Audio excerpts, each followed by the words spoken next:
GoLocal Live. I'm Josh Fenton, CEO and co-founder. The weather's a little cooler, but the news is just as hot. There's a lot going on. Check out GoLocal.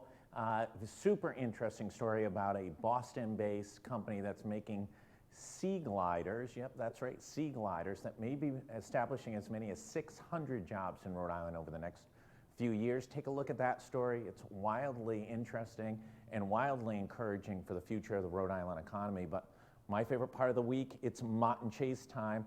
Robert Rutley joins us from the Blackstone team. Mr. Rutley, thanks so much for joining us. Thanks for letting me be here. We always enjoy this. You've been a world traveler, so we're glad you're back. While you were away, the median price of a home in Rhode Island for a single family home jumped up to $420,000. Your thoughts on $420,000 for a single family home in Rhode Island? I mean, it's a big jump, and you're welcome. That's what happens when I go away on vacation. Things change. But 429, it's a big number. It's a big shift from 250, 300 for a single family home a few years ago. However, I still think that Rhode Island is still appropriately priced, if not underpriced, compared to our neighboring markets. We've got a great quality of life. We've got 400 miles of coastline. You can buy a waterfront home with a dock under $1 million. So there are lots of opportunities in Rhode Island, and I think a lot of people see that. I saw recently that there was a report on where Gen Z is moving.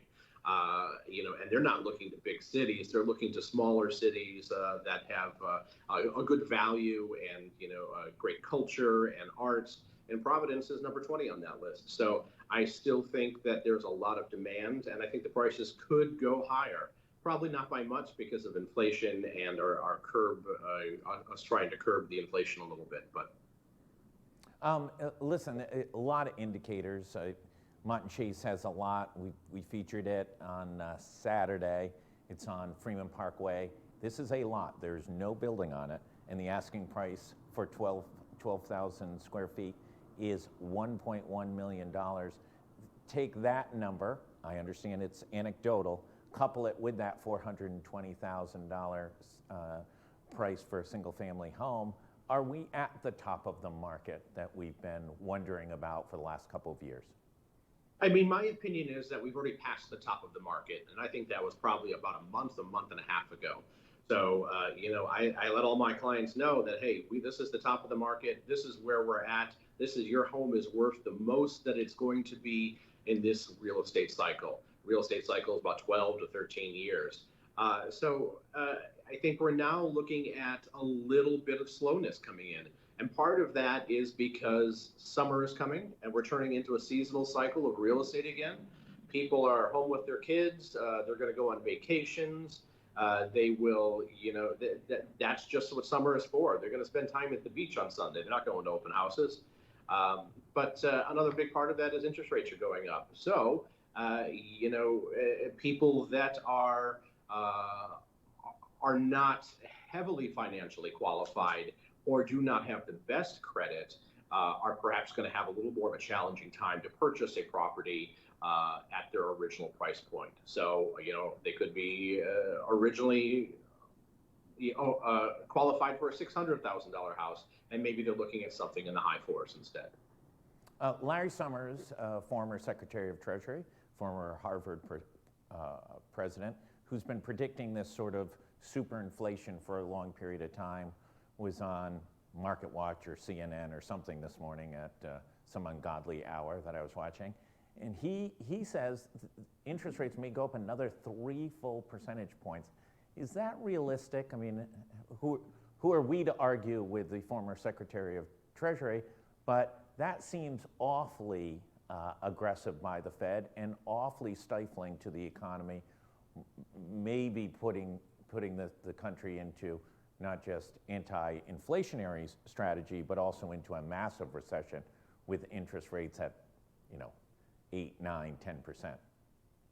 I mean, I'm concerned. I'm concerned because I know really well our local economy here. But I understand also what the Fed is trying to do, and those are some people that are much smarter than I am. So most of the time, I feel like I really need to trust them and that they know what they're doing. I hope that interest rates that are going higher or for the Fed don't necessarily always translate into higher interest rates for home buyers. I know there's a little bit of a shift there that happens. However, I think when we raise the interest rates, we're giving more power to people that have cash or that are very heavily qualified to purchase a home. And we're leaving out people that are blue collar or not as heavily qualified. So I think that hurts a segment of the population that, and the other segment of the population will be unaffected. That 420 number, which I think sent shockwaves through Rhode Island when it came out a week ago, is dwarfed by the number of the Greater Boston Realty Board, which represents 66 metro communities in the Boston area. Their median price for a single-family home is $765,000. Does that number alone, with the size of that market, the affluence up there, and the limited inventory there, point to Rhode Island staying hot, especially places like the East Side and Barrington, East Greenwich, just because of the drifting of Boston buyers having to come down here? They don't have to go into the office 5 days a week, coming down here and think they got the greatest bargain in the whole world. I mean, to a certain point, yes, but I think that Providence is really a bedroom community to Boston. It is just as far to Boston as it is from Providence to Newport. So, we are interconnected. A lot of the people that work and live here also, live and work there. So it is, I know that when I worked a 9-to-5 job, I commuted into Cambridge for quite a while. So, I wasn't a Boston buyer living in Providence, but, we are in interconnected communities. I think that the value's there for people that you really want a quality of lifestyle that perhaps is slightly slower paced, where they can have a yard and a larger house. I think Providence and, the East Side or even communities that are seeing a huge uptick in values like Elmhurst are great places for them. Robert, are you starting to see any places really cool down with all these different factors now hitting? Are those sort of middle-class communities, areas of Warwick, Coventry, places like that? Are you seeing any flattening out on prices or even any declines in prices? Outside of the hot neighborhoods, I don't see a decline in prices yet because I don't think we're there. But what we're seeing, I have lost your audio. I'm going to wrap up right now, and I apologize, but I cannot hear you. I want to thank everybody for tuning in. We'll find out the truth to Robert Rutley's. Oh, I think we're back. Robert, you there? Yeah, I'm here. Can you hear me? I think we're back. Mr. Rutley, are you there? I am here. All right, we are back. All right.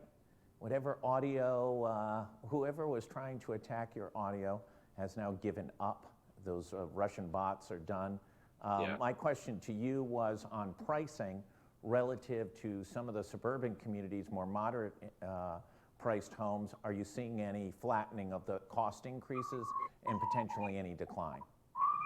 I'm not seeing a decline in prices right now, but what we are seeing in some of those communities is, not as many showings, and perhaps instead of 10 to 15 offers, maybe we're getting 2 to 3 offers. So there is still, a great shortage of properties in the United States. We're about 5 million units short for everybody that needs to purchase homes. And families are growing, and family units are creating more than we are creating property. So there's always going to be high demand. It's just who can afford it. So I think that at some point, and maybe it's going to be later this year, maybe it'll be next spring, that people will realize that there is no more aspirational pricing. You cannot just say, I want $500,000 for this house, whether it's worth 300 or 400, and hope to get that. I think that our job as real estate agents, it's very important to price a property correctly. And I think that the real standout agents will do that successfully in the new year. Robert, last question. If you've been contemplating and trying to market time as a seller is this it? Is this the time to jump into the deep end? The time to jump into the deep end was 2 months ago, but now is the second best time. Now or never. Yeah. And if they miss now, you know, the tail end of the spring selling season, you know, summer's going to decline, obviously. People are going to be at the beach. Could it be years before they see a market like this? You know, I think that properties will double in value within that 12-year, 13-year, 15-year cycle. More notably, we've been seeing a 12-year cycle since the last recession.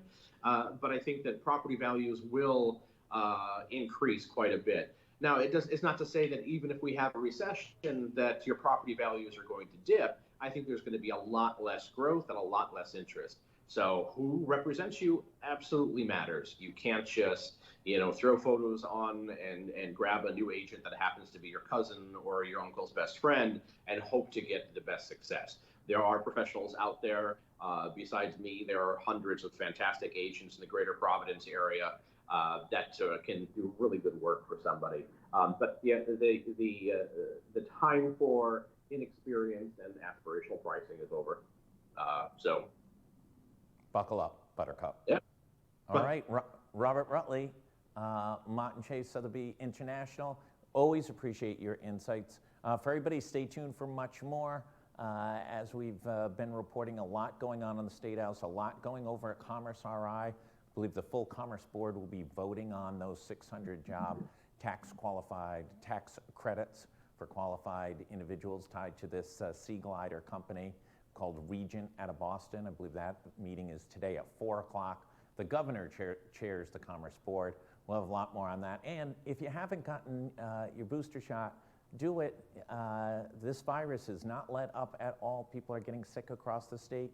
You want to stay healthy, you want to stay protected, and you want to stay at a Rhode Island hospital, that's for sure. Everybody stay healthy, enjoy the great weather. It is a little cooler today, but the rain's not coming till tonight. Thanks, everybody.